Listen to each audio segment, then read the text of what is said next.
everyone, and welcome to another episode of the Crystal Core Radio Podcast. Brian, Chris, and Mark here talking about MMORPGs. This season of MMOs have really kicked off here in 2024. And I want to begin with Chris. You have recently stepped back into, I don't know, a really popular MMORPG, and I'd like to start there because I do want to talk about New World. I do want to talk about Throne of Liberty. But World of Warcraft, the War Within, how's that going? Well, since I stopped streaming full time to go back to work, time has been hard to come by compared to when I was a professional game player and talker about her. So MMOs have been hard. But I have supported the direction that Blizzard has come. Not every choice they've made, but I have left my subscription running. So it has not, subscription never turned off. I just didn't play. And I have just seen video after video after video about how good War Within was. And this week, there was nothing urgently wrong with the house. There are still projects. And while our vehicles are not all in perfect shape, they are all capable of going to a place and coming home. So I was like, I'm going to take that as a sign that we are crushing life and I've got time. And so, yeah, I hopped into War Within yesterday, and I just did like the initial city and like out into the first zone. I'm already level 72 because I'm just kind of like exploring along the way, messing with some professions. Did my first delve, and like I enjoyed BFA on launch and was not happy with the direction it went after. Mm-hmm. I enjoyed Shadowlands on launch and was not happy with the direction it went after. I enjoyed Dragonflight on launch and was actually pretty okay with the generalized direction. Some of the execution was lacking, but like I was generally okay with kind of what their goals and aims were. And so it feels like they've been getting better. And so like, I'm enjoying the initial part, which doesn't shock me. But the reason I'm here is because I'm hearing that like what comes after this is really positive. And at least for gamers like me, I don't know if the very top end 1% players are happy, but the generalized, like, are they ever though? There's fun. There's just all these little things they did, like war bands and stuff that are just getting out of their own way. Some of the voice acting I find really struggles so far, but I'm enjoying the story thus far. They had some really clever storytelling devices, like mechanically speaking, like there's these options where like when you start before a quest, it goes like, do you want to know everything you need to know before this quest starts? And there's just like an optional button. You just click it and it just plays like a compilation of some cinematics. And it just kind of like catches you up on stuff that's happened over recent expansions. Mm-hmm. Totally optional. It's like having a YouTuber right there with you to just like deliver that. And it goes, and by the way, if you don't do that, you just want to do the quest right now, and then you want to come back, I'll still show you that video. Like it's just here and it's fine. Just a previously on little short summary, not perfect. And then there's also all these little quests where like they're letting you skip more things, but they're also letting you expand on more things, much in the way that like Final Fantasy during Endwalker added this like ability to talk to NPCs and like get additional quest text that was not required. Mm-hmm. It ended up a little more required than they initially presented it. It sounded like it was going to be totally optional, and then it wasn't. Which I enjoyed the story, but I was distinctly aware of like, that must really suck to be a story skipper. This is totally optional. They just have little buttons, little bubbles over them, and you can click on them. And if you want to, they'll just expound on the world even more. You can ask different NPCs who they are and why they're here. And so it just kind of like lets you meander. Like it feels, for the first time in a long time, I feel like WoW is encouraging me to play less efficient. And it has always been the MMO that has almost ruined other games for me because it pushed me into being this player that said, if we're not working towards an objective, we're failing. And instead, like, I told myself I'd go to bed at 11 last night because I normally go to bed between 10 and 11. Mm-hmm. And at 12, I was like, well, I'm just going to finish up this quest and then like read a little bit about the professions. And then at 12:40, I was like, okay, you got to stop fishing. And then at 1:30, I was like, stopping fishing didn't mean cooking, Chris. And so I went to bed at 2 and I hopped on at like 8:30. Like I didn't mean to, like, it just totally by accident. It was wildly unproductive. I got some pets. I did a delve. I did like it was just fun, and I didn't have to be. I think it would have been more fun with a friend, maybe, but like I was just by myself, and I don't know. It's just I just liked it. Yeah. It's a good sign in any game when you look up and you're like, oh wait, oh, I messed up. Like, oh yeah, I don't work on Fridays. Thank God. It's like, woo, big mistake. All right, I'm gonna be paying for this one tomorrow. That's really good, dude. I'm glad you're enjoying it. Hopefully, you keep us up to date on that progress. Mark, what's going on in your neck of the woods, sir? Well, besides the fact that Chris is trying to convince me to go down the Warhammer miniatures route, I've been playing Diablo 4 Vessel of Hatred. That's one new game I've gotten into, and another Blizzard game, right? I'm enjoying it so far. I like how I can start a new character and just go straight to the DLC content, because there's so much to do in that world. It's just like live events, all kinds of random things that happen that really give you a lot to engage with. So I'm just enjoying clicking on enemies and making them disappear really right now. And besides that, I've been Dragon Ball Sparking Zero, not an MMO by any means. Right. I've heard a lot of good things about that game. Really popular overall. I am one of those kids that was in junior high bringing a Hawaiian Goku shirt to the school dance, and no one else knew what Dragon Ball was. So like this is for me like a big part of my childhood identity. And the Budokai games were great growing up. Budokai Tenkaichi, this is what is essentially a continuation of that, right? Tenkaichi being more the 3D arena type fighter. It's fun. There's so much that's happened that I haven't seen with the super anime and manga that I'm just kind of like, I don't know why Goku's hair is changing to gray now, but that's cool. And so I've just been enjoying that. And while I work out on the treadmill and stuff, I've been watching the super anime. So it's been those two things, and then nonstop work, baby that's almost 9 months old, and everything else in life. So it's kind of where I'm at. So I'm sure this Warhammer path I go down is only going to give me more time to do things. So I got my brother into painting, was a baby, because he didn't have time. He needed to be able to get up at any moment, right? And especially as the baby became mobile, he needed to be able to do something. So it needed to be something that didn't, like TV makes you kind of focus so hard that sometimes like you're not aware of somebody's like, hey, I called your name 4 times. And you're like, oh, sorry.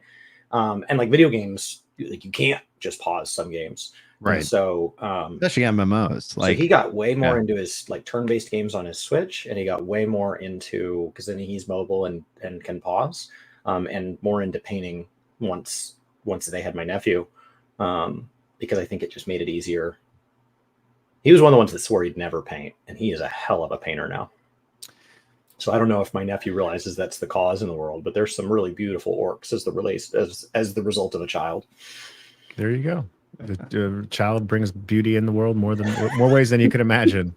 I have dinner date with my wife tonight. I'll run some of these plans by her, Chris, and see what she says. She'll be thrilled. Yeah, wives are a huge fan of me drawing their husbands into they don't need. I usually don't like share stuff like of what I'm into. Like she sees me playing games and she knows I like Dragon Ball, and her idea that is like, oh, they just keep getting stronger. That's it. But I did Warhammer got me so interested in the lore. I was like, honey, they couldn't cross 9,000. Like you gotta stay with it. There's no way they could cross 9,000. They got past it. But then like be over 9,000. Yeah. I was literally driving the car the one day. I was like, honey, there's this thing I'm playing called Space Marine 2. And so then I tried to start telling her the lore, and she goes, that's interesting. But then I showed her some cutscenes from the video, and like us being like a Catholic family, there's ways they talk about their weird like imperial faith that she goes, okay, I could see why that appeals to you. It's just a bunch of guys with guns talking about, we'll do whatever we need to do to protect people and die. She's just like, I don't know how far you've made into Warhammer lore, but there are 2 kind of major religions within the human, and unfortunately, they both seem to have learned an awful lot from Catholicism when writing. Oh, the aesthetics 100% are barred, and that's one of the things that got me. Especially early Catholicism, right? Like my family was Lutheran, but when you track our genealogy back that far, you track us through the Catholic Church because they were the ones with effectively census data. Mm-hmm. So you track us through the Catholic Church was who kept the records, because the governments didn't have the reading and writing and capability to do it. And also didn't have the business interest in doing it. Like the church was like, we gotta know where all these people are and how many they're making. So like it's like there's a fascinating thing in like historical church as opposed to like what the church means in society now, where they were taking on a lot more roles. Yeah. So like that's Brian, that's why I say stay away from it, because there's the aesthetics of it are one of those things that just knowing you, like you'd be like, oh, that's kind of cool. Next thing you know, you're going to be cosplaying with me at the next game workshop event or whatever they call it. Dude, I love cosplay, man. Like any excuse to dress up. That's why Halloween's my favorite holiday out of the year. And I'm going as a Ghostbuster with me and the boys. We're going to be making our proton packs this weekend. So I'm very, very excited for that. To jump in on the train of kind of what we're playing and kind of take it into what's been going on with the MMOs as well, is that from like Chris brought up a great point, being able to pause a game, like I cannot express just how awesome that is. And so some games that are easily pausable, I've been playing the Pixel remasters, Final Fantasy IV as just a focus. It's been over 30 years. That was the game that made me fall in love with Final Fantasy. So I've been really, really enjoying it, especially as an adult. And it's so interesting to see how certain events hit different or harder now that I am an adult with kids. So it's like, absolutely, if you guys get the opportunity, you haven't ever played the old Final Fantasy Pixel remasters, that is the place. That is the version that I would recommend. There's a couple of things that they've added in, like in other versions in the past, that I do wish they included in it, like the after years and more. But maybe that means we get to see more of them pixel remastering some of the classics. One can hope. The other game that's able to pause and be able to kind of pick up and set back down, Metaphor. So Metaphor launched, and I've been playing through that, and it is incredible. And the thing that both of those games are Xbox Play Anywhere, which means it's on my PC and it's on my Xbox. And soon, as we talked about in the last show, why can't I play my games on xCloud?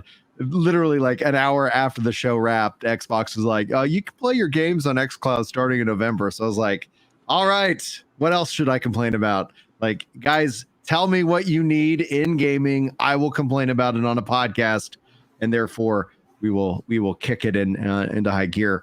But then the other game, obviously, that I'm spending a lot of time in, especially this week, is New World Eternum. The relaunch, the rebirth of New World, now on console, now on Xbox, PlayStation 5, and PC. And I'm A, both happy, but B, I understand people's complaints about the game. And the number one complaint that people have for New World Eternum is from the veterans. It's from the people who've had thousands of hours, because the raid isn't really enough. And also, as based off of how I play games, the raid is probably something I'm not going to be able to get into without an extreme amount of effort, because it isn't match made. It's the pinnacle, hardest PvE content out there. So you have to preform your party to make it happen. And if you play during the hours that I play, you end up like, I'm not going to spend all day just kind of shouting in chat to see if I can get a group. I'll just go do something else, because there's other things that I'm also interested in and doing. And so I've stepped into the New World. The only other downside is that there is no cross progression. It is cross play, so everybody's together. But I ended up deciding to treat the game on Xbox as my storied playthrough, because they have cutscened it up. Like, it is really well presented from a narrative and story perspective. It's really quite impressive, the amount of work they've done, but they can't go and do that again. So this is essentially like their new introduction to a whole new audience. And for new players, it's absolutely like an easy recommendation. At $60, like, it is a game that you can easily get thousands of hours in if you're not careful. And if you cross over that 2,000 to 3,000 threshold, yeah, I think your critique is going to be fine, but it isn't also representative of the fact that you didn't play the game for 3,000 hours before you ran out of stuff to do. And so that's essentially kind of where it's going. And so I am head over heels, because it's like, it's just so much fun. to be able to hit, matchmake on a PvP arena or on an expedition and get into a match really quickly because the player base is there now. Like there's a lot of people playing on all the different servers and it is cross server enabled. And then the other thing that I've gotten into in the game that I find really exciting, and I really hope we will see something come out of it, is they created a free-for-all PvP zone. So there is a special part of the map that if you go into, it says, hey, you like anybody can fight you. You can fight anybody else. Chris and I, the three of us could go into this zone and we could decide that we're not going to fight each other and we're going to try to get all the different loot, and we're going to you have to extract the loot in order for it to be usable. And if you die, you drop, I think, a portion of it so that somebody else can pick it up from you. And I was like, okay, this seems cool. And then it's like, Mark could betray us. It's like, so it is literally free for all. There's no like, okay, we're going to form a party and thus we're not going to end up hurting each other. That's just not how it works. And while I know PvP isn't going to be the biggest draw for a lot of players, it does make me go and say, how cool would it be if they said, one of these servers, we're going to spin up a server that is a free for all PvP server. The whole world, nothing and everything else outside, like you're good. That's what I would love to see if people really kind of resonate with this, because I find myself actually going to the free for all area and PvP, PvPing PvE, because there's also monsters in there more than I've done anything else in the game so far. So I have to say the launch has been incredibly smooth. The game is an easy recommendation if you've never played it. And if you're a returning player, I get the frustration. And so hopefully what we see happen from here on is that once this hype and they're doing, their marketing, kind of campaign and whatnot on Twitch, once this dies down, hopefully we get a solid roadmap. And the next season is actually like 48 days away. Like this is not a long season. We know the next update is coming in December. Hopefully that actually brings, things that for veteran players like myself would be more interested in checking out and experiencing. But do you guys have any questions or thoughts about it? Because I know I'm the New World guy here. You said there's no cross progression? There is no cross progression. So my character on PC, I have a different character on Xbox. Okay. They're not the same. They're not the same. Are they working to solve that? Or is that just... oh gosh, dude, I wish. Bungie did. At some point they figured that out, because Destiny wasn't cross progression, and then all right, we're gonna say which is your main account, and then we're gonna go from there. So it had to do a lot of work, Bungie did back in the day, to make it happen. But goodness gracious, I think it would be such a huge win if they made it cross progression. Because I've played it a bit on Steam, and what I like about New World is the combat system quite a bit. Like I was like, oh, this is an MMO with a combat system I could really get behind. I would end up spending way too much time cutting down trees too, though. I will say, the way your default settings are on when you first start the game, this was like 2 years ago, where like if you can hear other people talking, so that gave me a culture shock beyond belief. I walked into a town and the things I heard to my young virgin ears shocked me. I immediately was like, how do I turn this? I was streaming and I was like, oh my gosh, this is horrible. I had to turn it off. But everything else about the game I really enjoyed. I can't really say what specifically didn't hook me. I always felt like I got in so early where it wasn't quite finished yet. So this idea that here's the place, this is our full launch, has me intrigued. I don't know. Maybe you can convince me to go down that path, just like Chris has convinced me to go down the Warhammer path. I think if you haven't played it in a long time, since you said that from your settings from the original kind of touch point, I think if you updated and just kind of went through and experienced it again, I would really think you might find a lot of things to enjoy about it. Because it's always interesting, because like whenever you look at, even at launch, with all the different issues that were kind of bundled all together, there was still this underlying thread, like, oh wow, there is something here, there is something special. And that something special didn't go away, but they fixed all the daggum problems. And they've really, like, if you just want to play this as a storied experience, this is the game for you now. Without any monthly sub, like if you were like, hey Brian, I'm looking for a really interesting action RPG with a with an interesting story, well, like that could be it.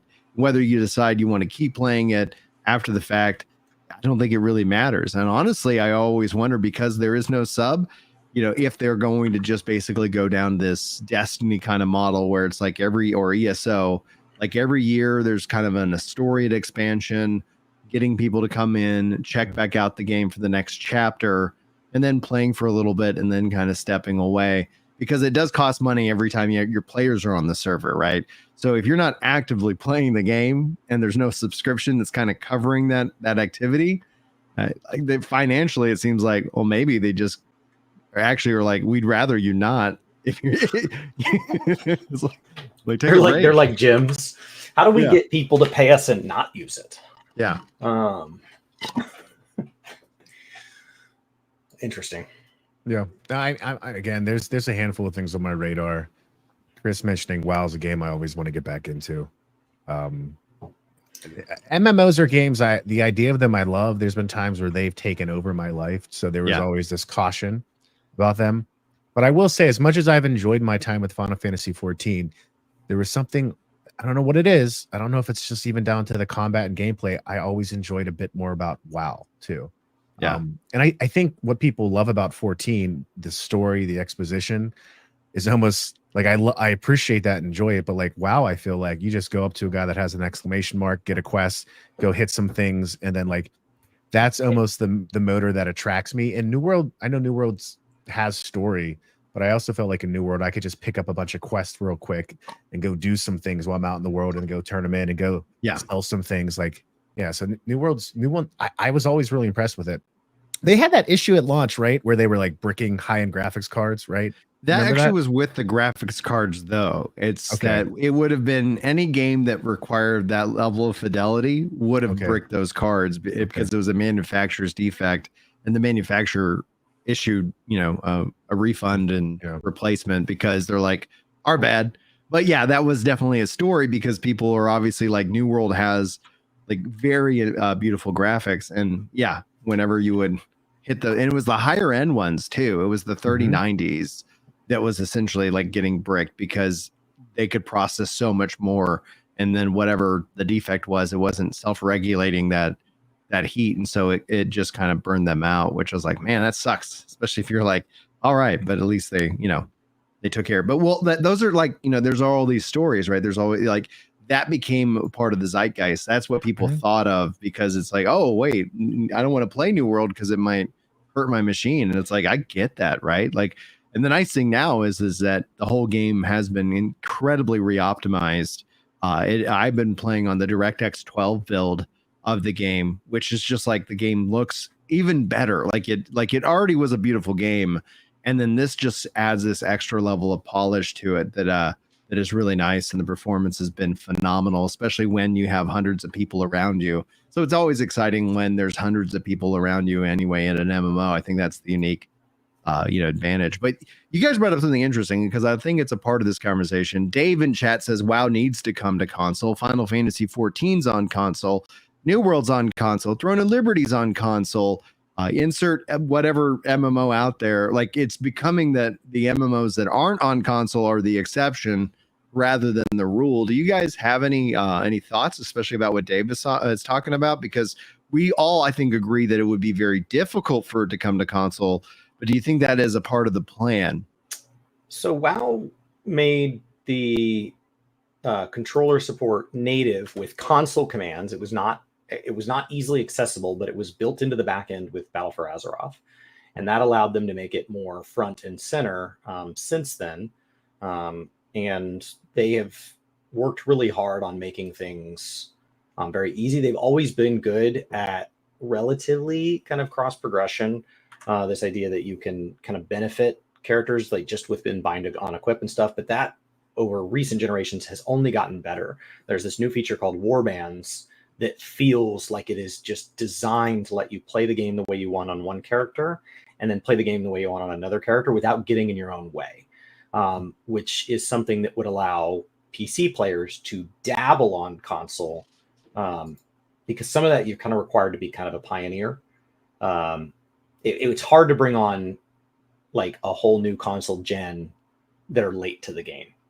So there are advantages of having somebody like, Brian make guides for how to play Final Fantasy on Xbox. Right. So you want to make that easy on Brian. You don't want that to be like, oh, well, Brian has to buy another copy and he has to start over in A Realm Reborn. And well, then he's not going to make those guides. Like, then I'm not doing it. Like, that's insane. Right. And so, like, I think WoW is in a good spot to do it. And then I think the final straw would be, they were talking about getting bought. As they get bought, they were talking about being bought by a company that owns a console. And so, yeah, I assume it would come to Xbox at some point. I think the hard measure is how do you deal with the subscription? Because the initial MMOs that were on there, subscription was at least like optional. Yeah. Hardcore players would say it's not. Casual players would say there's no reason for this subscription. In reality, it was just both. And that's not true with WoW. Like, it is a subscription-based game. It has always been a subscription-based game, and so much about its base formula works because it's a subscription-based game. How do you solve that? I think it's going to be interesting to see, because as we look at Throne and Liberty, and I would call that a successful launch, we'll have to see over the long run, is it able to kind of retain its player base? New World also, I think, is a success. It looks like it's a very, like the servers are all filled up and people seem to be having fun with it. But those two games do not require subscription. So I wonder if it ends up becoming a thing of market pressure. I still say that the biggest mistake Microsoft made this year is when they raised the price of their Game Pass Ultimate subscription. They didn't add any value. And I would have been fine if they said, because they only raised it a couple of bucks, but it's like, raise it $7, raise it $8, and include the WoW subscription in that bundle, because then essentially you give the value, it justifies the cost, whether somebody wants to use it or not. And then all of a sudden, because WoW is on like GeForce Now and everything like that, and whether it comes to console or not, there's the barrier for entry is gone. All of a sudden, seasonally, right? In the 3 months leading up to the War Within, WoW is included in your subscription. Yeah, it wouldn't even need to just be an all the time. Just come in for pre-patch or something like that. Just join in the fun, and if you like it, buy the expansion, pay the subscription. Sure. Right. Yeah, I think it's a matter of time. I don't know what they're taking their time on, but whenever I remember when those controller updates happened, I heard about them. I think I saw Asmund talk about it and speculating years ago now too. I was just like, oh, that'd be great to play on console, and it should go everywhere. It should be on Xbox. It should be on PlayStation. Put it everywhere you can. The Nintendo Switch 2, whatever. Yeah. I think it, for me as a gamer, you mentioned this earlier, Chris, like people who don't want to get into Warhammer because they don't want to spend money every month or so. But there is this idea that we are, battle passes, whatever. You might quantify it as being the same to do a Warcraft subscription on top of that. But I think it's the idea of communicating it, because there's still this psychology of like a battle pass feels different versus a monthly subscription to an MMO. Even if you're spending the same amount, the value return isn't completely communicated the same. And I think a lot of MMOs Classic was a huge boost. I think a lot of MMOs that died, like you think WildStar, you think there's another one that is just escaping my mind. I mean, Warhammer Online. We talked about that kind of in the pre-show a little bit. Like, I think those MMOs, if they had been around when the Battle Pass all of a sudden became a thing, like, or if nothing else, they survived long enough to be like, okay, we are going to get rid of our subscription and we're going to move to a Battle Pass. Like, I think that would have been such a better business model, because you get players in because you remove that barrier. There are plenty of players out there that are like, I'm not going to subscribe to one game. WoW with WoW Classic, like, kind of says you're not subscribing to one game. You're actually getting all this other value out of this. And so then I think that would be something interesting to see. And I kind of wish, we would, I think it'll be really interesting to see over the time, like I said, because these games, these new MMOs are on console, no subscription as well. Does that put enough market pressure that somebody's going to say like, well, maybe we will make a change to this? Kendrick in chat says, how required are the add-ons for WoW's stuff like callouts, which you think that would hurt the console player? So, first of all, WoW has done a really good job, especially over the last several expansions, of integrating the major quality of life improvements that add-ons have offered.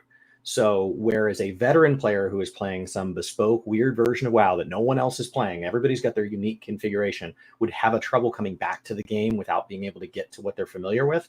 Brand new players, if you go watch them on YouTube and Twitch, are surprisingly native. When I came back to the game after all the stuff that made me take a real step back from their culture, I tried to play pretty native, and it shocked me how close I got. And then I kind of slowly slid into my old habits and have piled add-ons back on.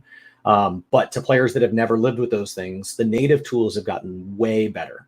However, call out specifically when you talk about people who do want to get an in-game progression, which is not the majority of players. There are a lot of WoW players that play a lot of ways. There are things that are kind of feel necessary. And with GeForce Now support, they have gone through and partnered with CurseForge, which is what is kind of the marketplace for add-ons. And they have said, we don't have time to bypass them all, and we can't have something break GeForce Now, but we will go through and select the most popular add-ons, and then we will expand that as requested, and we will support those within GeForce Now, which is how Xbox could handle it. We're going to have a team, or we're going to partner with Curse again and just say, we're going to screen through this, and the following add-ons are going to be available through an xCloud service or through something like that, and they're going to be piped direct to the console. And you will not have the 35,000 options of currently supported add-ons or more within the PC space. But the average player really only needs a few. They need access to one of the popular DPS meters, one of the popular raid callouts, right? One of the popular auction-based things. And most players don't even need all of those. So like I think it is a solvable bridge now. It is a bridge that would have to be built, but it is a solvable bridge. Does that answer? I don't think I've ever played with any of those, even when I went into it recently. So it's not required. Like people who have been around since forever, back when the game like didn't base function without some add-ons, we got used to them. And then once you put in one add-on, you're like, well, why would I not add more things? Yeah. And once you get in that, now you've made it so far past what the devs either intended or thought of, or it's so bespoke to you that like the native will never catch up. But for anybody that it's good enough, they don't feel that discomfort to branch into add-ons in the first place. That's I have a few friends that are really in the Path of Exile, and they use a lot of add-ons in that game to help manage their build. Sure. And that's one of the things that I liked Path of Exile. I thought it was an impressive free-to-play game, but that's one of the things that turned me off is like, it's weird because technologically speaking, I'm more than capable of figuring out how to do all of this. Mm-hmm. I do it for my job, but there's something about me that enjoys the out of the box. I don't want to have to deal with that experience of modifying anything. That's Apple's whole theory, right? Apple's whole theory is we're just going to design a product that works, not because you're not smart enough to figure this out. Sure. Because you have other areas you'd like to put your mental energy. Yeah, and it so to work. And that Path of Exile's upgrade tree is also why I was like, this is too intimidating. Right. So PoE 2 makes that more playable. Veterans from PoE 1 that are used to using the add-on will still get another 2% of enjoyment out of the add-on. They're already comfortable with the add-on. So the add-ons will carry over, and that group will do it. But new players might go, but it's good enough. Yeah, like, it's fine. I see what you're saying. Like the talent trees in WoW now are copy pastable. So you can go out to a forum, you can grab a talent tree, you can just paste it right into WoW, and it'll just handle it. And what's cool is if the person that built the tree built it kind of in the way that you would do it as you level, you can take a complete tree off a guide and paste it in, and it will just spend the amount of points you have. Yeah. And I know that because that's what I do when I level in them now, because I don't want to think about talent built until I have all of them. I don't really like optimizing midway. Yeah. So I am level 72, and I just went out to Wowhead, grabbed a base one from the big guide and just pasted it, and that's good enough. I think there's even a native one built into WoW that's supposed to be good enough too, but I grabbed Wowheads. Okay. Let's talk about a little bit of Final Fantasy XIV Dawn Trail. I don't know if you guys seen a video, but Lulu the Fashionisha released an interesting and incredible well-edited video. Like beyond the streamer highlights, which I think she ended up getting in trouble for at some point. Her edit, like when she would do editing on the videos, they were always just, I think, really spectacular. But she released a video called I Hate Dawn Trail. And it was like a really interesting kind of breakdown and critique. And I'm wondering how much of that is just in the gap between Dawn Trail as the expansion dropping and 7.1, which is targeting for November. So if we think about a month from now, 7.1 should drop. It should get the new raid, the Final Fantasy 11 inspired raid, and more.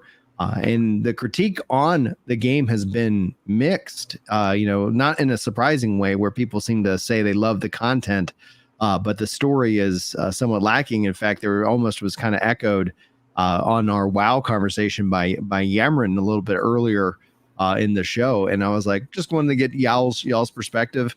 Mark, are you still plugging away on your journey in Final Fantasy 14?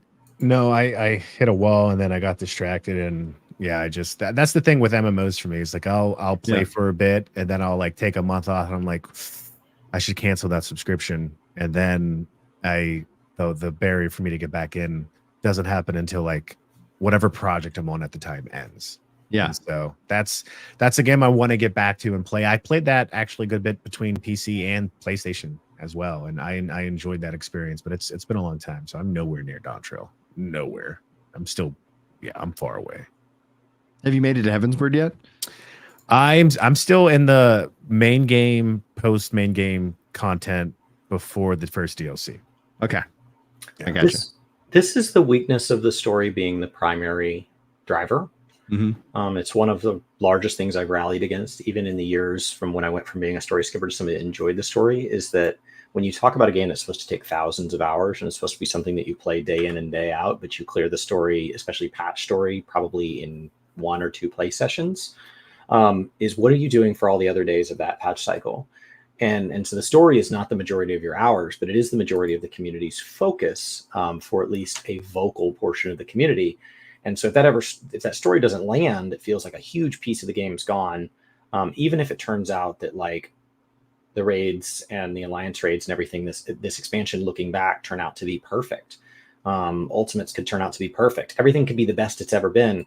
But if the story misses, there will be a huge portion of the community that will consider this expansion a failure.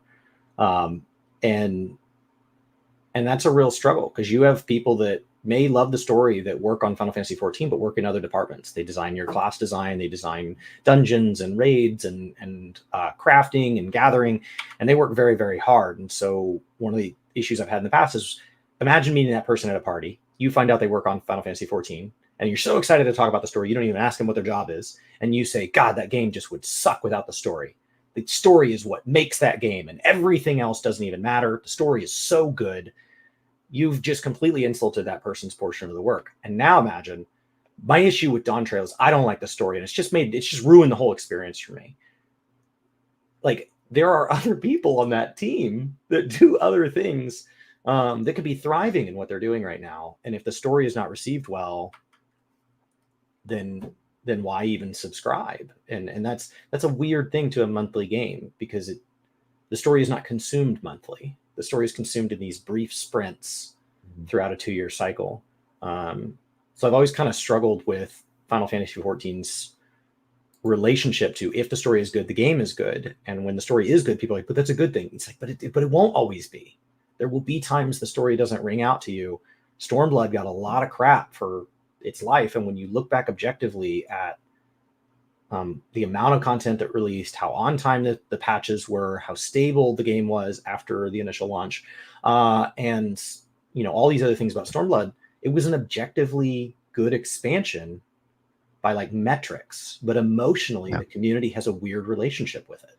I think the Stormblood was redeemed by Shadowbringers from a narrative story perspective, because when you got into the Bosja storyline, the thing, my complaint about Stormblood was it didn't feel like a complete story. It felt like we only got half of the story, and the other part of the other half was in that, because it's like the Empire is supposed to be this big, looming force, and they keep losing ground.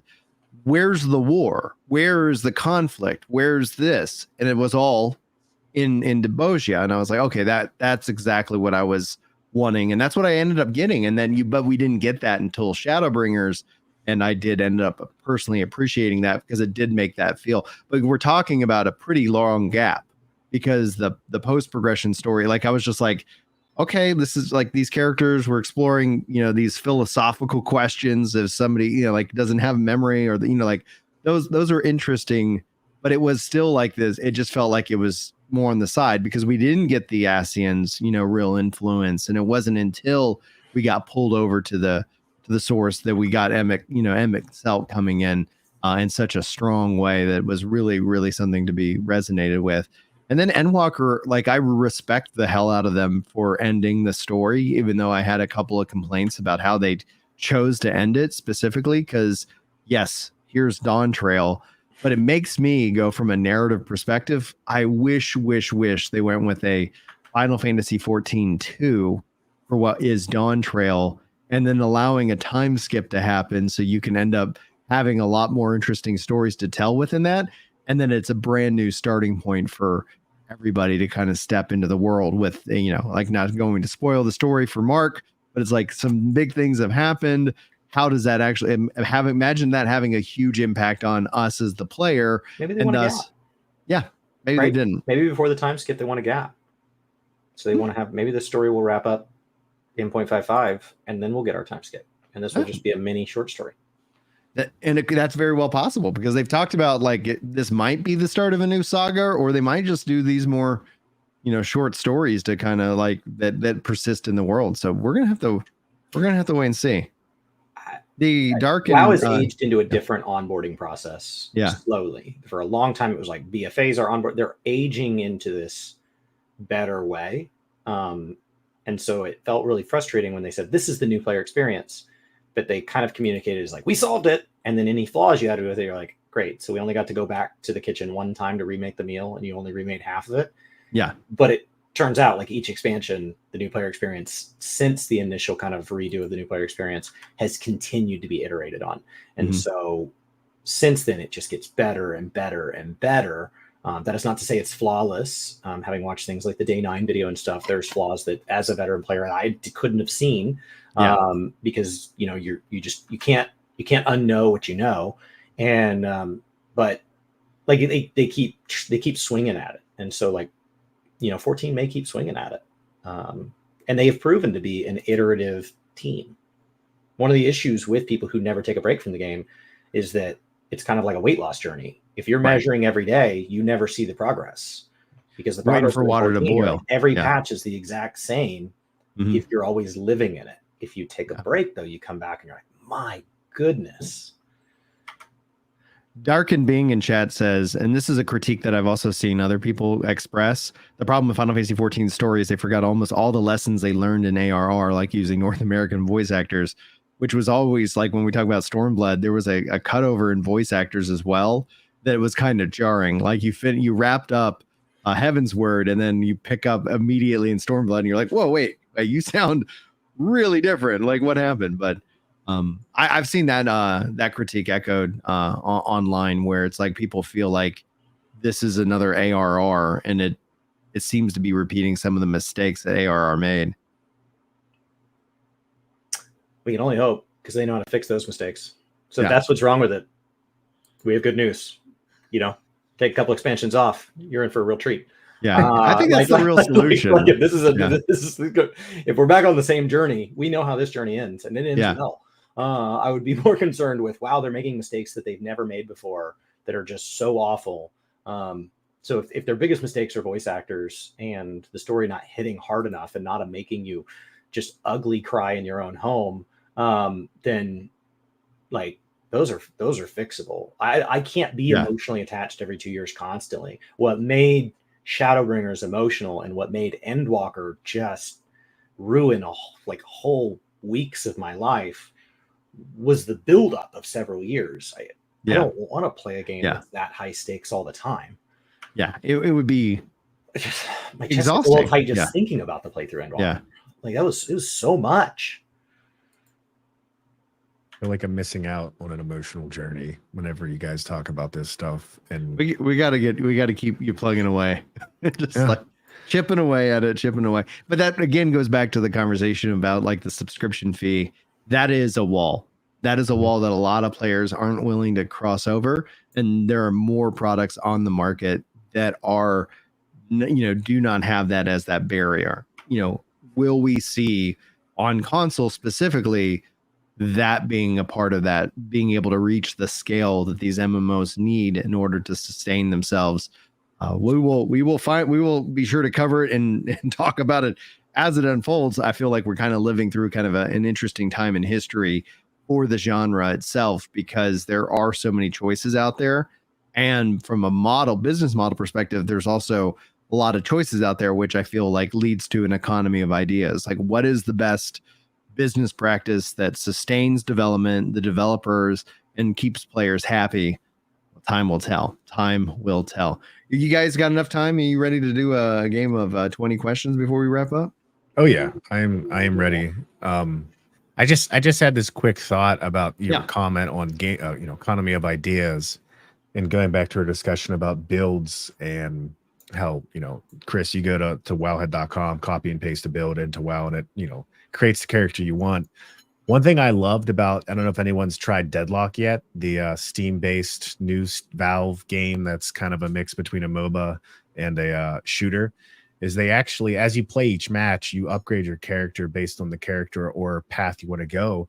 But they have right there in the game, you can go through a bunch of builds and it will filter by, most used builds, but also custom builds. And you could just click that and follow the path in the game itself too, which I saw that feature and I was like, right away, I was like, I wish this existed in some of these other RPGs that I play, because I would use that nonstop. Like the sheer idea of me having to go to a website and then back to my game. I don't know why. I'm not saying I'm right for this, but it makes me emotionally upset. At least for a console game. PC, it's not so hard. And I'll leave it at that. And eventually go to Amazon and buy some Warhammer miniatures. So there we go. Follow the journey. Follow the journey. All right, guys, I have a game. We got 20 questions. Any yes or no? We're going off of the official wiki, and live chat here can also play along.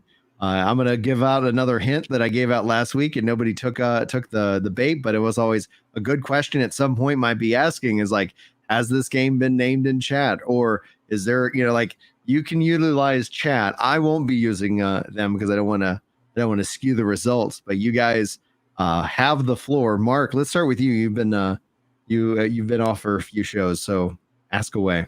Pressure is on. I think about all the questions we asked that were good, Chris, and now I forget. Is this a game? Yes. It's a trick. Is this a game that has been released within the last 4 years? So 2020 forward? Yeah. 2020 forward. No. Okay. I'm going by decades in my mind, Chris. Sometimes you leave that gap too high. Was it after 2000? Yes. All right. That got us down to 20 years. Okay. That's better. Was it exclusive at launch to a platform? No, it was not. But you got a spreadsheet over there, Chris? I just write down the questions on a spreadsheet. The spreadsheet above me is from 2 a.m. when I was trying to understand if I was making money at leveling my crafts. I knew I was losing money. I wanted to know how much money I was losing. Money is he losing by level? When I was making choices logically, when I first started crafting, I was losing about 100 gold per level of cooking. And when I made mistakes, I was losing like 270 as I started to get tired. So I had both up there. I said, like, here's what it is if you do it right. Here's what it is if you screw up. And then I screwed up a lot. And so like I yeeted like, I think 30,000 gold last night. Factoring for the things that sold when I woke up this morning. Anyway, but now I'm just writing down the 3 questions. So the next question would be, was it published by an Eastern publisher? It was not. Okay. So Western published. So we can deduce that. I guess the next question would be the developer. Chris, what do you think? Or genre. Yeah, that's genre. Yeah, okay.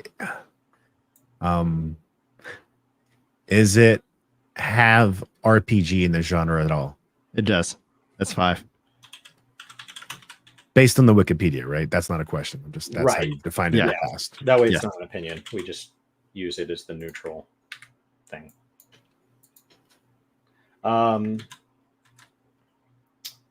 Okay. Role playing, Western published, not platform exclusive, between 2000 and 2020.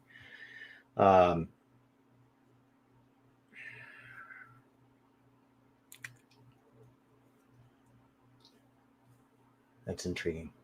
Does it support multiplayer? It does. A multiplayer RPG. I feel like this Could be an optional additional feature. Could be a primary defining feature. how many optional feature like Final Fantasy 15, I think, was like that's an Eastern published game, but like the multiplayer was like this component that happened outside of the game, as opposed to Final Fantasy 14, at least as of now.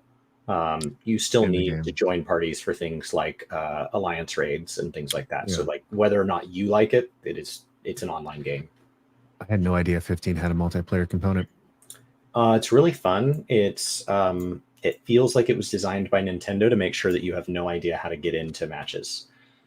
You know, like Yeah, I mean, get that's on a accurate. FaceTime call with your nephew, and the password is Toadhead Yoshi Face Square.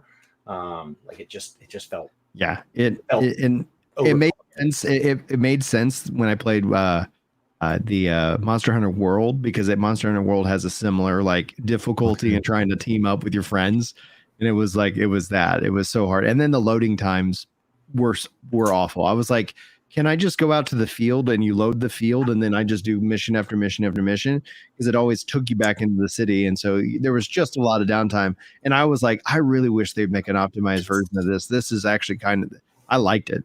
If today's thread that's weaving this through this, which I know is always popular within a 14 dominated community, is when you join a delve in World of Warcraft, there is no load screen to enter the delve, and when you complete the delve, there is no load screen to finish the delve. A delve is like a single player dungeon with like a trust. Mm-hmm. There's no load screen. You just walk in the front door, and then you just like kit out your team, and then you walk, and then when you finish, you just walk out. And like there's a thing that like it asks if you want to end the dungeon, and then the wall just kind of fades, and then you just walk out the front door. Like there was no break, none. Like to the point that it was so not disruptive that it was disruptive. I think I stood up. I was here alone. I think I was like, whoa! Like I think I made it. I think I had like a streamer moment, not recording, not streaming. Like I think I had a moment where it took me further out of the game than it didn't take me out of the game than if they just put a load screen there. Yeah. Now I'm curious about that. I think it's my turn for a question. I think yes. Yeah, yes, it's a multiplayer question. Does it have action in the genre? It does. All right. So action role playing. From a Western developer. Western publisher, you haven't. Western publisher. That's true. Released on multiple platforms at once. Mm-hmm. 2000 to 2020. Why don't you cut down that time? So if we could cut down time, we could start to maybe isolate either the publishers that were in play, or limit it to like a singular platform that was supported, that would ideally let us like work off of a finite list. So was it before 2010? No, it was not. Okay. So it was 2010 to 2020. Mm-hmm. And it's an action RPG with an online component. Western published. That's the thing that's getting me. That benefits us, because role playing, you want to remove Eastern publishers if you're talking role playing. True. Very helpful.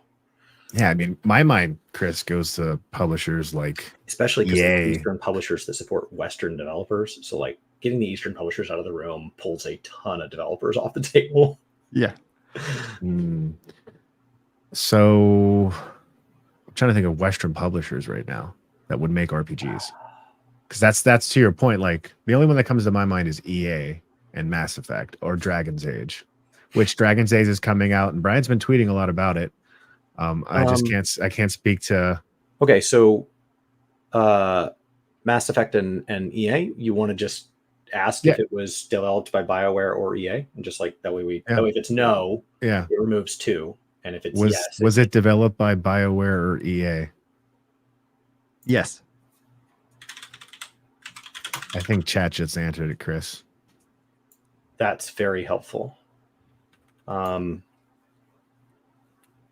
Okay, and so now we know it is a BioWare game between 2010 and 2020, or an EA game between 2010 and 2020. Released on multiple consoles. That is action RPG. So like that should be really tight. It's like a record for us. So that could be like. That was an important question. I was like cutting that down really, really tight. Yeah. Yeah, I mean, if we had failed there, it would have left still so many options. It only worked because it worked. Like there are times we do that where I'm like, that question looks dumb in hindsight, but had it worked, yeah. Okay, so like Baldur's Gate 2 is too soon. The new one's too recent.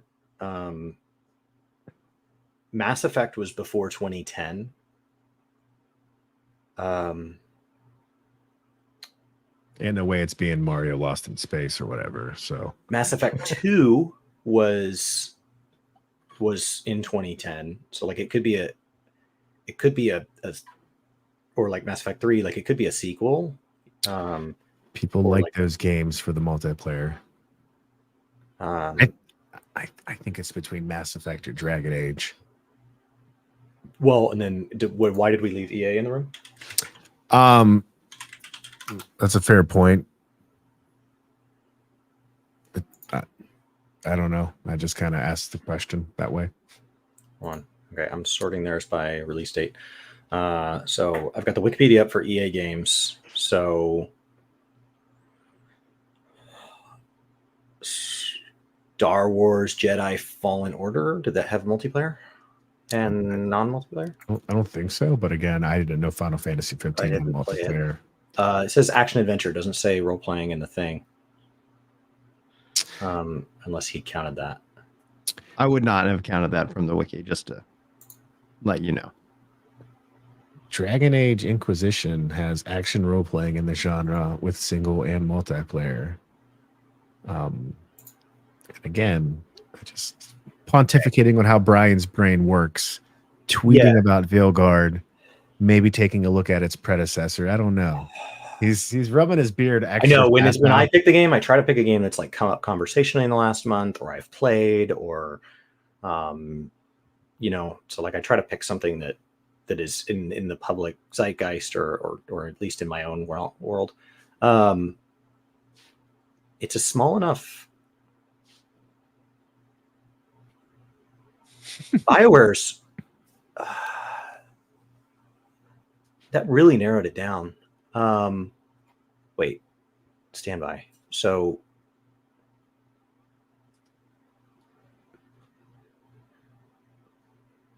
was it supported on iOS or Mac OS X? It was not. That's 10 questions. That knocks out the massive. That knocks out Dragon Age 2, and then let's clarify the support though. Like years released by system like OS X and iOS are in the list. It is not its okay. So it was definitely not released on those platforms, but like there are apps and things like that that might interact with it. This is direct support, so it's not like you're running it through Wine or something like that. Right. We're good. Right. Linux developer figures it out. Doesn't count. Yeah. Okay. Officially, you could download an iOS. There's no official version of this on iOS or Android. What question are we on? That's 10. So you have 10 more questions. Oh, yeah, we've got a lot of space to play around. Is it a part of the Dragon Age series? It is not. And that's why I was stroking my beard. You had me in that trap. You had a really good mindset, because occasionally I do that, but I know I do that enough that I specifically tweeted about Dragon Age today in order to try and bait you. I'm not going to lie. Was it a Mass Effect game? It was not. Well, then I am now upset. And if you were a dungeon master, you would have trapped me right now. You would have just pulled me right in. He's trapped. We need a thief to come break him out. I lost a second. This is why they tell you don't go in the manhole cover to rescue the first man. I lost another question trying to save yours. That's my fault. I admit that. Oh, now I'm just looking at EA RPGs. So it's my turn again, right? Yeah. That basically takes BioWare off the table. Yeah, I guess that was. That was the two in that date range from BioWare. So EA as a developer, right? So it's. Why don't you ask the developer? Because you gave me a developer and two. Do you want to see if it's just EA? Yeah, is the developer EA? No. So yeah, that's what I thought. It's EA be published. Well, they could publish games from other developers. So right? you asked if so the developer. So you've got that down. It was BioWare or EA developed, right? Correct. So that means it is BioWare developed. Yes. Oh, so then it is BioWare. Okay. List of BioWare video games. I'm on Wikipedia. Okay. What's fascinating is it was published after 2010. And so much of BioWare just rocked the 2000 to 2010 range. But everything after that, like Mass Effect and Dragon Age, was a big deal. Star Wars Old Republic is PC only. Are we sure it's not Mass Effect, like Mass Effect 3? There's no iOS. He asked if it was Mass Effect. Okay. It is not Mass Effect. Warhammer Online was a Windows exclusive game. What is Shadow Realms? Never heard of it, but that's asymmetrical action role-playing game developed by BioWare that was canceled. We can't pick games that never came out, can we? I wouldn't. Okay, it was proposed to come out in 2017. It was generally my rule is I've had to played or at least owned or played the game. You know, it's like so. You got to be kidding me. The only other option I think is, it could be Anthem. I was wondering if that was after 2020, but that's the only other game on that list. It could be Anthem. But I don't see anything else. Like, unless this Wikipedia article just doesn't have all of BioWare's games. Like, Neverwinter Nights was too soon. They were just so heavy into Mass Effect and Dragon Age as franchises during that window. Except for 2019. You asked the last question, or did I? You asked it, I guess. So, can I still play it? Yes. So it's not Anthem. No, you can still play Anthem, I'm pretty sure. Can you? I thought we had a conversation on this podcast a few weeks ago. All right, that at least knocks out any form of It's still canceling. online. Can you still play? I'm pretty sure. It's still online as of September 26, 2023. The servers are still up and will remain online. Yes, What? because we talked about in relation to Control. Oh, I wasted that question. Man, we wasted a lot of questions. We are lucky some early ones panned out. Is a short ginger you? Is that your channel? Top video search, is Anthem worth playing in 2024? A short ginger. You're not short, but maybe you just ran out of other names. No, that's not one of my secret channels. Yeah, but that's also what somebody who was keeping it secret would say. I didn't click on it to see it. Send me the link. Send me the link. He's using AI to generate a fake person in the webcam. It's him. Yeah. Send me the link though. I would love to check just because it sounds so funny. That would be such a troll video. Wildly different voice. Really it's impressive how good voice changes have gotten. Immediately I have to assume it's still you. I'm not going to count as the short ginger one of your channels as a question. Just heads up. I'm curious about that too. That's not something I feel like I want to put in my Google search bar. So Yeah, drop that in our podcast chat. I mean, you asked the last question. Is it online only?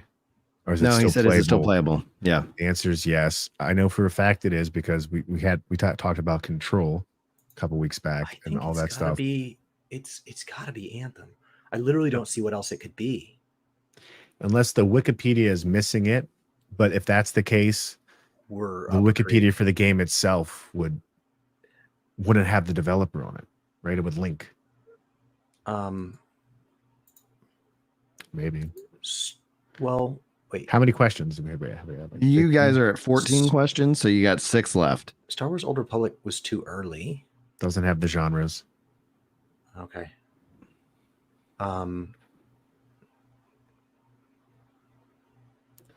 We could ask the question that I saw in chat, which would have been a good one. Is it a fantasy or a sci-fi? But I feel like we've already eliminated the fantasy part since that's really only Dragon Age for them. I literally don't see why we don't just use a question on Anthem, but we've wasted so many. I'd hate for us to miss this thing and look back and we have like 10 lost questions. Like I wish we could put something else in the question. I just don't.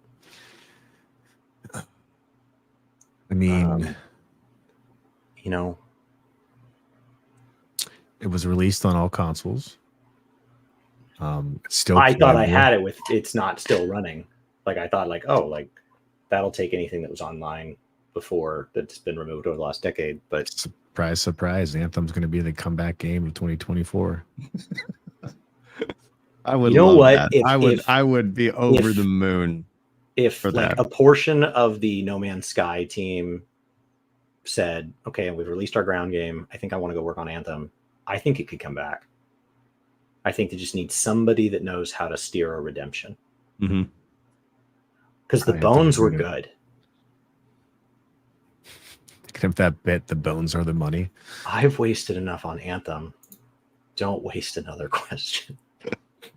I think that's our only option right now. I literally don't see what else it can be. I'm going to ask it. Okay. And he's going to trap me again. Is it Anthem? It is Anthem. 15 questions. You guys took it home, and Ray Stan in chat was the first to list Anthem out as a possibility. So, Ray Stan, you win our virtual Stadia controller award for this episode. Thank you so much for playing along. The controller from a platform that is equally well supported. Well, you can't play it anymore, but these are now set up for Bluetooth, so it's like, okay, I'll take it. Can you still buy this? Yeah. Could you still buy? I don't believe. I'm sure you might be able to get them used. I don't think they're selling it like lightly used. Very lightly. What a good platform that they just Googled the crap out of. Like, come on, Google. All right, this camera. Mark, where can people find you, sir?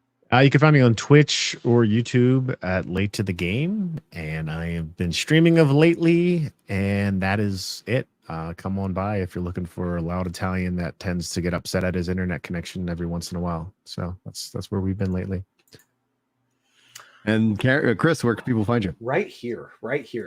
I am enjoying my journey into the War Within on my own.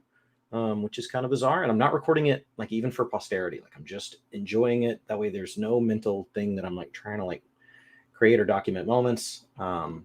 So I'd like to maybe share something on it, but I think I want to have it up as a totally offline experience, which is so different than how I did multiple expansions. So right here, but I will update you guys here every Friday as I continue to kind of see if WoW can keep this thing on the rails.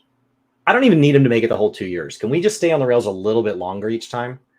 Like, have you ever watched like those Red Bull things where it's like somebody and they play them in like order of progression? They don't play them in the order they happen, where they're like people are trying to like grind a skateboard down some rail that's over water, or people are trying to like run up some slippery pole over water. It's usually over water because they don't make it. But I feel like each expansion, they just make it a little further before their little like Red Bull soapbox car explodes. Yeah. If those come to a city near you, they're worth it. I went to a Flugtag that was here in DFW a while back. That's a great use of a Saturday. Yeah. For me, I guess if you guys are interested in my content, you're in the right spot wherever you're kind of consuming this. So we appreciate you. Appreciate Chris and Mark. Always good to hang out with you guys and and talk games. Next week, we've got, I think, a pretty big show planned. We'll make those announcements here coming very soon, but we like to film these live every Friday at 11:30 a.m. Central Time. And hopefully you guys can, thanks to everybody who's joined in on the live show. And if you're listening to this as a VOD or you're listening to this as an MP3, thank you so much for also being out there. We're really glad you gave us the opportunity to hang out and talk some video games as well. So thank you to my panel, and we wish you guys all the absolute very best. We will see you guys next week.